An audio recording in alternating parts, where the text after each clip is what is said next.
Live. Hello, everyone, and welcome to Talking About Survivor. I'm Christiana Ellis, I'm Mike Martini. and tonight we are talking about the March 25th episode of Survivor Winners at War, episode 7, and all of the things that happened in that episode. I don't know why I said it weird for some reason. It just felt like I needed some additional sentence, and then it was awkward as soon as I said it. And it made it seem as though I was trying to make a point that this episode was particularly eventful. Which, I mean, stuff happened, sure, but I don't know that Yeah, it was. it was not especially eventful. No, it was entertaining enough, though. I Mm-hmm. mean, the whole season's been pretty good. So Yeah. I mean, for one, we started right off with the Queen, Sandra, deciding she did not feel like hanging out at Edge of Extinction, and I don't know how'd you feel about that? so I have that as my biggest surprise, Mm, or whatever we call that. I didn't because I didn't expect it to come, but after hearing her explanation, you know what I mean. She's won it twice. She isn't good at challenges. mm-hmm. Why put herself through another 30 days or however many are left? 20 days of hell just for a chance, to compete against a bunch of other people who are really good at challenges Yeah. to maybe get back in and win when she's already proven she can win twice. So, Mm-hmm. I'm okay with it. I mean, it's still quitting. I mean, she did quit, Yeah. but because you do, I mean, you do have a chance to come back in and win the game. But Yeah. Well, and it's interesting too because there are definitely lots of players who play the game and talk about loving the game and being excited by the game and the adventure of it and the challenge of it. But Sandra has definitely always been someone who is very mercenary about the whole thing of it is a means of winning money. right, Like and in so when you look at the odds and you're weighing the risks of mm-hmm, you know just being unhappy for 20 days and then having what are the odds that I can actually get back and win this money? They're not very good. And technically, I mean, she's won twice, so she's already got $2 million. yeah, yeah. So yeah, I'm kind of with you that like I mean it is quitting, but all the different possible contexts in which someone might quit, this one like I get it. So Yeah, yeah, makes sense. I mean, I she was was voted out. Yeah, yeah I was surprised in that I didn't I guess predict it, but I wasn't shocked when it happened. And her explanation was exactly why. It's just like well, it just seems like she doesn't feel like she actually has a chance, and it sounds like a hard time in the meantime. You know? yeah. I mean, she did. It's not like she just like quit when she got voted out. Like she went Mm-hmm. there, kind of gathered what the situation looked like, you know, and you gathered what the situation looked like, and just assessed it and said, man, we got to go hike a mountain just to get one thing of rice. Like this Mm-hmm. sounds absolutely terrible. Yeah. You know? Well, and it's also just like comes down to what is the attitude of doing it, and she never felt not in control about it, right? It wasn't a leaving in despair with the tail behind your between your legs or anything like that. It was really just kind of looking at the path ahead and saying, "Nah, Yeah, nah, I don't need to do that." exactly. I don't need to prove anything to anybody, you know. And on that level, like until someone else has won twice, they can't. I mean, technically, someone will win twice this season, right? Right. But until that happens, it's no one can dethrone that accomplishment. So yeah. Yep. Um, but let's talk about some of the other highlights because that one I was watching on a slight delay, and I happened to notice that only 15 minutes into the episode there was a trending topic of Sandra, and so I didn't think about it enough to like realize what it must mean. I saw that and I'm like, huh, is that a Survivor thing? So I didn't really like consider it enough to have it be like a spoiler of anything. But then as soon as she quit, I was like, oh yeah, okay, Yeah. that's why. But so yeah, let's talk about some of the other highlights. Any? Uh, well, yeah. I mean, it's always weird when we talk about highlights, and then I have to do like favorite moment because, like, obviously my number one highlight is also my favorite moment. Sure. Which for me, so we'll just cover that. It was not just Rob finding all three of those tokens, but actually even the show's handling of it. Mm-hmm. And I want to give him credit because we did, or me in particular, criticize the editing last season. Yeah. A lot. And this has been so much better. And it's little moments like this where, there's this whole build up of like everybody's looking for it and Tyson finds the one and no one can figure out what happened to the rest of them. And then it does this like flashback to like Rob just like bolting through and just getting them all, so fast. It's interesting because you're absolutely right that it was very effective, but I feel like this season really is getting a little more experimental with the editing. Just like the idea of having a little flashback like that's not something that the show has really done historically. Right. It would tend to always show things in at least presentationally chronological order, right? Like even if in theory we're seeing shots that happened, out of sync, it's not presented in a way that makes that obvious. Right. Rocket. But yeah, so it's that was definitely a very cool moment of having Tyson sprint up there and kind of comment on like Rob was in a hurry, but I feel like I'm maybe faster, so maybe I beat him there, and then only to cut to like, no, he beat you to 3 out of 4 of them. So while you were the first to 1 of them, he had gotten 3. Yeah, it was so fun. Mm-hmm. So that was my favorite moment. Yeah, that was pretty good. And that makes, I think, Rob tied with Natalie for a number of fire tokens. I think so, yeah. Certainly, between the two of them, they have, it would be those two that have the most. Yes. I had as a highlight, Tony runs like an old man. It's funny because, I wouldn't have like caught that, but I definitely like when Wendell said that and they kind of cut to a little bit of Tony running. It's like, yeah, like I see it, and I was trying to think like, what is it about the stride? I feel like it's the torso staying pretty much completely vertical with no lean and kind of a relatively shorter stride is when we say running like an old man, that's kind of what's happening that looks like that. Right. Do you have thoughts on that? No, I hadn't really considered it. That seems like a reasonable enough explanation. Yeah. It actually, what it makes me think of all things, is the movie Frequency from, what was that, in the early aughts, where it had James Caviezel and Dennis Bridges? I feel like I'm saying the wrong acronym. Trying to remember. Jeff Bridges? No. Dennis Quaid? No. Who was it in that movie? God damn it. I don't remember. I'm going to have to look it up. I feel like maybe it was Dennis Quaid. Anyway, but the point is, yeah.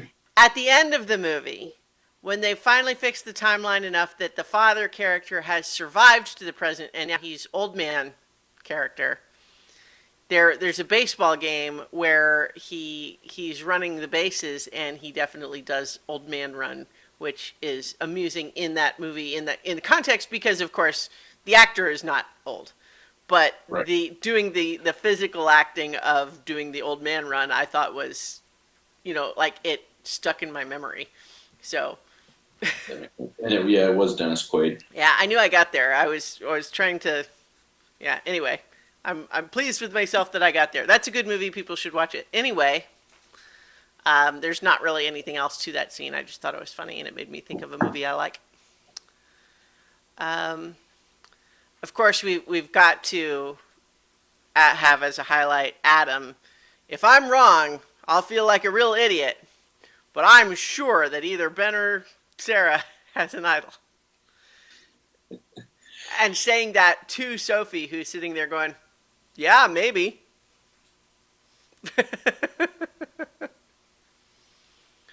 Well, Yeah, that was good. Yeah. yeah.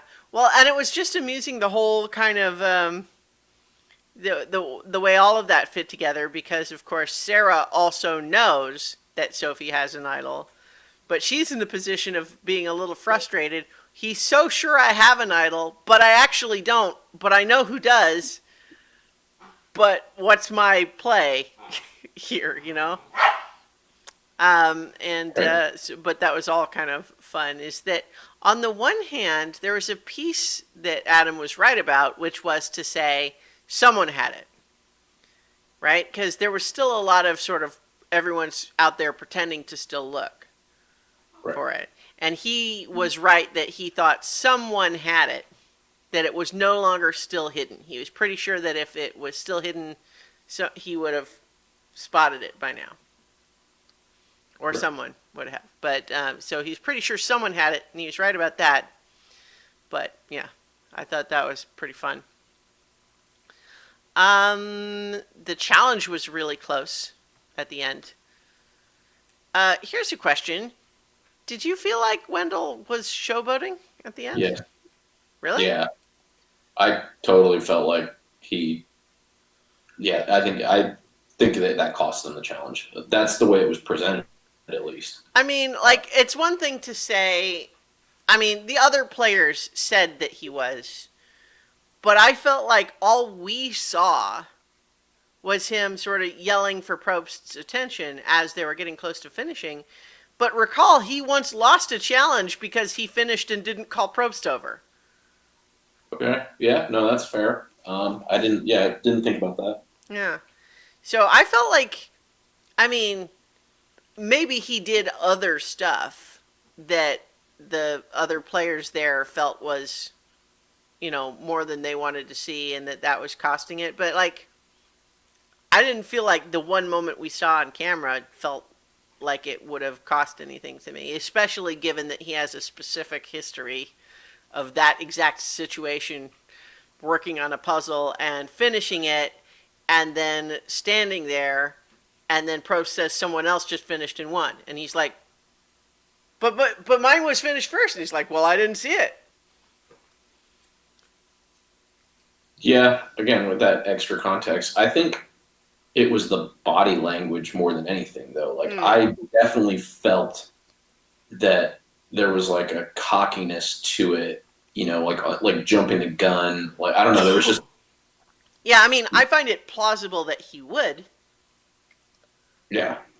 So it didn't seem surprising to me when they said it. I felt like that was a fair interpretation of what I had seen. But you make a good point that you know he has missed that out on that in the past, and maybe that we should give him a little bit of leeway on that. You know. Yeah. So, let's see. The challenge I thought was it's always interesting when you see the tribes use different strategies. So the one tribe deciding to go really slow but make sure they didn't spill any, versus the other one. The tribes that went faster but spilled more. It occurred to me how much of a bummer it would be to use that strategy and then discover that the thing actually can't hold enough water to get all the way there on the first try. Right. Yeah, so like, getting 2/3 full twice versus one, all the way full once. If if all the way full once isn't enough, but 2/3 full twice would be, that would be a real bummer for the team that tried to go slow. But yeah.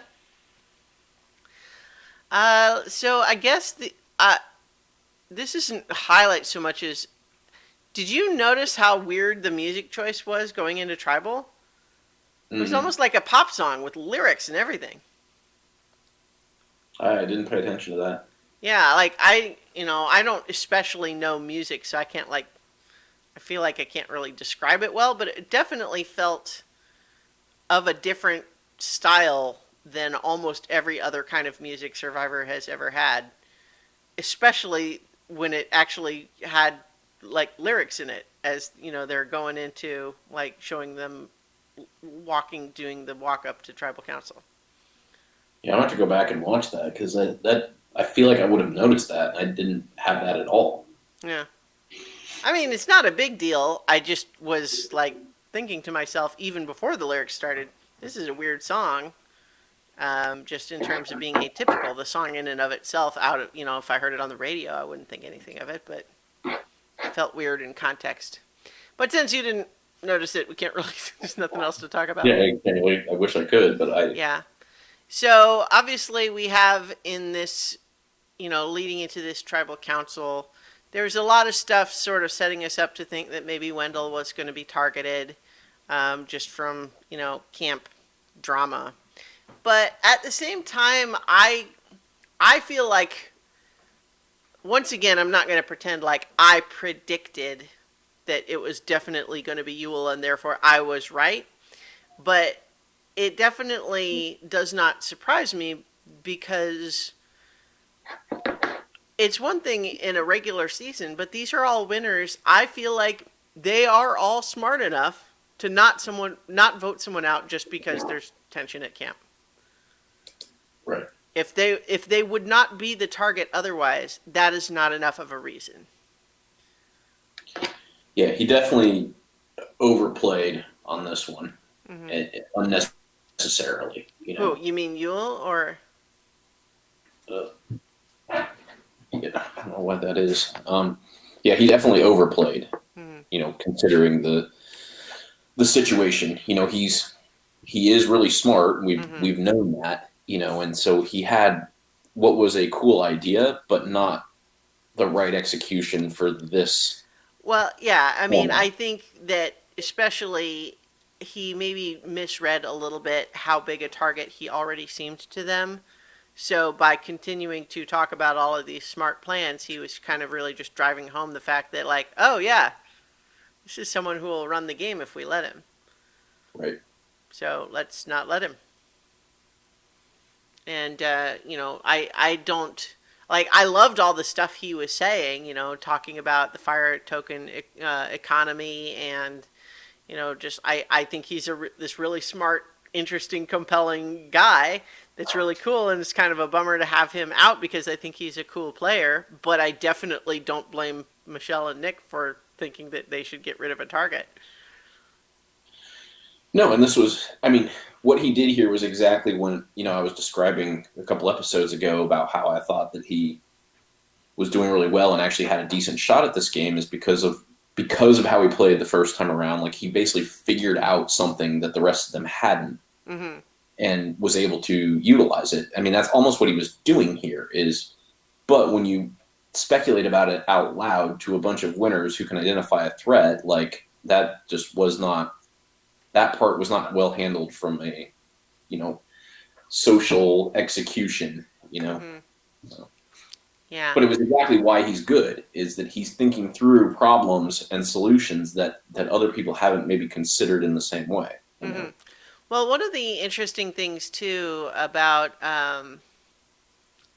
him going is just how consistent it's been so far in terms of the whole old school versus new school question.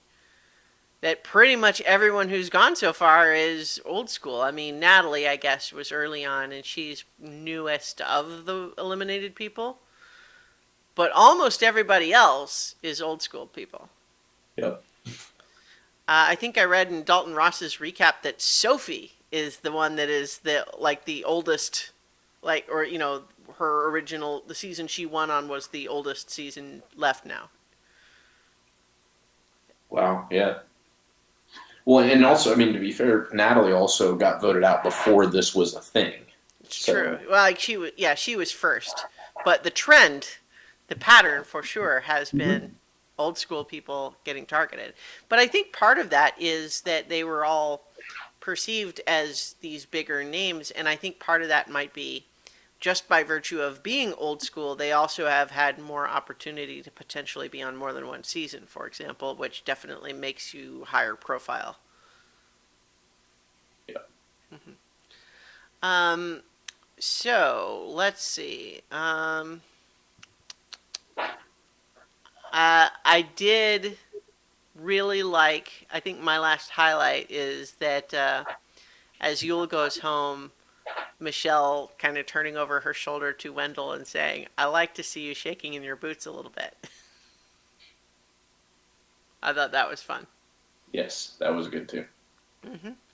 So, favorite moment, you already said your favorite moment, Rob, with the fire tokens, which is pretty good. Although I think I have to pick Adam saying, being so sure That was funny. about the idol, and having coming from a place where he did intuit something correctly, but then being exactly wrong about what he actually thought happened. Yep. It's like, of the three people here, I'm sure it's either person A or B when it's actually C. I thought that was pretty fun. That was And, fun. but yeah, so, and then biggest surprise, you also, you picked Sandra leaving, which I think, um, yeah, I feel like my biggest surprise was, I'm gonna go, undercut your favorite moment and say my biggest surprise was the reveal that you know that and it's because of the way they edited it that it felt Right. that way. A biggest surprise of making us think Tyson was the first up there, only to reveal that Rob had beat him, getting all the others. So I thought that was fun. Yeah. No, that's fair. That works. So what about MVP? Who do you want to give that to this time? I mean, it could be Rob for doing so great with the fire tokens. Yeah, I mean, I guess in my original thoughts about it, I had decided that I did not feel like awarding an MVP to this episode. Yeah, I think, yeah, a lot of people played well, a lot of good things happened, but there wasn't really anybody that stood out and that, Mm-hmm. that's so, I mean, but yeah, I guess I could say Rob did do the most of anybody with that. Yeah. Um, We could maybe give it as a paired to Michelle and Nick for kind of making the right call. Not. But I mean, that's also a relatively yeah, low choosing bar the to give correct way MVP to to. go. Yeah. Well, Well, I mean, we I could guess give. Oh, sorry. Go ahead. to Michelle and Nick though. I guess part of maybe what another reason to give it to them would be that they were technically swing votes, but they handled it in a way that we always criticize people when they like kind of revel in the power of the swing vote, and that's kind of can make you become the target. Yeah. They maintained them being the swing vote as a unit, and you almost didn't even think about it because they didn't ever really try to make that a thing. Like, so that was pretty good play, to make the decision but not broadcast you as the swing vote and you're making this great, this big, huge, they're not weighing this huge decision like they are, but they're not making it seem like they have all this power as the swing voters. I thought they were subtle enough that was good. Your dog is not subtle right now, though. No. But so let me just briefly hold up for the people watching on camera that he has this chew toy where there's this rubber bone part that he has gradually been tearing chunks off of. And then eventually he'll get a chunk and kind of play with it, swinging it around until it lands outside his little enclosure, and then he'll bark because he can't reach it. So that's what's happening right now, and he stopped barking right now because I've got the toy. So perhaps this is the barking immunity idol. I don't know if it'll work forever. He'll start barking at me because I'm holding it away from him. My dog is not even reacting to that this time. Because we let him and the neighbor dog play on the roof last night. Okay. like we socially distance from each other, but they put him into our Oh, rooftop. but it's like a little patio thing, right? Not Yeah, yeah. both of So our roofs have. Yeah, we have these condo style with like a patio on the actual yeah, top just so floor. people are picturing it correctly and not assuming that it's up on like a shingled roof or something. No, no, yeah, no. There's a like actual structure to it, and so the neighbors, we went up there and hung out on our roof while our neighbors hung out on theirs, and they put their dog onto ours so that ours could our both dogs could run around. Hmm. And he hasn't. I mean, he's slept all day now. Yeah. So What about so what went wrong for Yule? We talked about it a little bit. I mean, the biggest thing was really just that he was a bigger target than Wendell to begin with, right? I yeah, mean, what went wrong for him though is that as he was deriving so much enjoyment talking about these plans yeah, that he failed to see what was happening when he would do it because he was so into the plan and not the right, reactions and what was happening after he would talk like that. right. He liked talking shop too much, and everyone else started feeling like, he's maybe so into this that he's gonna be hard to Well, manage. whatever he had the whatever the one idea. I mean, obviously he was doing all those things, but whatever I forget the one thing he like pressed on like, oh, here's this way of like voting where we like get her fired. I can't remember exactly because it Well, was so convoluted, I but he think, like yeah, I pressed think for it more than he what it should have. Yeah, I think what it was is he was offering to them, I will not object to me being the name that you use to tell Wendell. You tell Wendell it's going to be me. And I won't object to that on the condition that if he gives his fire token to either of you, that you give it to me. right. That But was where I think he really went wrong. I You know, agree. It assumed too much, right? It was too far down the road of saying, well, obviously you're not really targeting me. So here's how we can capitalize on this plan when the actuality was that they weren't really necessarily in on that plan at all. right, and in a way that more directly benefited him. Like all it did Yeah. for them was give them that. I think that's exactly what it was. All it did for them was give them someone to say to Wendell to appease him. Mm-hmm.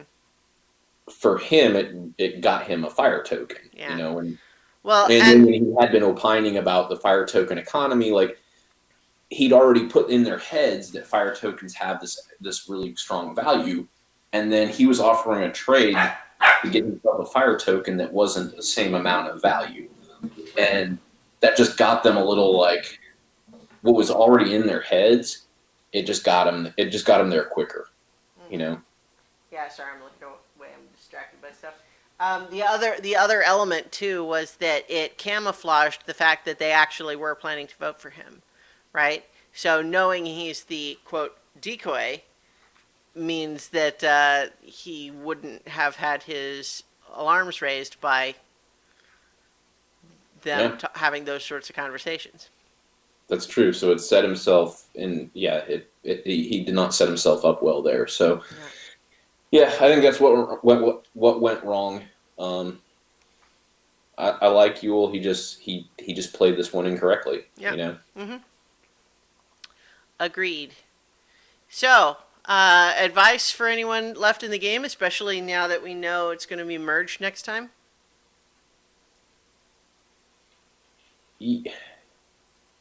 So I think the advice is, I mean, like just based on this, like the last couple episodes. So there's a couple pieces of advice. One is fire tokens are gonna matter more. Like he is right about that. Like Mm-hmm. there's gonna be a value to having them that's beyond even what we've seen. That's my belief, at least. Mm-hmm. And so the advice is, try to find a way to get more of them if you can, but don't do it in a way that's so aggressive that tip people off to your strategy. Mm-hmm. The other piece of advice is exactly don't do what Yule did here. Remember that every one of these people is a threat. Every one of them has won the game. There are no easy votes. There's not going to be like, they're not going to go back, and especially now they've kind of picked off all the old school people. Like, there's not going to be this thing to rally around when they merge. Mm-hmm. You know, it's like, oh, well, we'll just do them three first. And like, if you start thinking like that, you're going to be in trouble Mm-hmm. because those three are really good, and you just don't pick them off first. And all the people that you're trying to get to pick, I'm just using three as a number, but all the people you're trying to rally around picking those three off also can see the end game and maybe don't want to do what you want to do. Right. Because it's easy. They don't need it to be easy. They want it to be right. They've all won, So that'd be the advice, is like, just be very, very wary of things like that. Like to Yule's point, like, oh, well, Wendell cost us the challenge. Like, and to your point, it's like he's disruptive at camp and he cost them the challenge. Like how simpleton, I guess, term to just assume that people will vote for somebody because they cost one challenge. Like that doesn't happen that often especially in a good environment. Like, oh, well, he cost us one time, so get rid of him. Well, especially when they all have to know that the merge is imminent. Mm-hmm. So. Yeah, so a better strategy, if he wanted to be sure it was Wendell, like he could have been talking up, Wendell's being disruptive means that he's more likely to not, be an asset to us when we merge, and really hammer that point home. So, but that's my advice, is don't because even like we saw in this one, like with Sophie, like we would probably, you could see how people take her lightly, and that's what Adam's doing. Like he just assuming, oh, well, you obviously don't have it because you're not that good of a player, and that's a dangerous assumption. Yeah. Mm-hmm. Definitely. All right. So I think my only the piece of advice that I was thinking was just, I don't think anyone there left in the game really cares about the old tribe divisions. So I think worrying too much about is there more Sele or more Dakal, I think is a waste of emotional energy. I don't think anyone's really thinking on that level. I agree. All right, so that'll do it for this time. Thank you, everybody, for listening and or watching. We'll be back next week for more talking about Survivors. So try to survive until then. Yeah. It's been awkward twice in a row, so I think now this is where it's just we're doing it anyway. Do it. Lightning literally flashed out my window as I said that. All right. We'll leave it there. So, bye, everybody. Bye.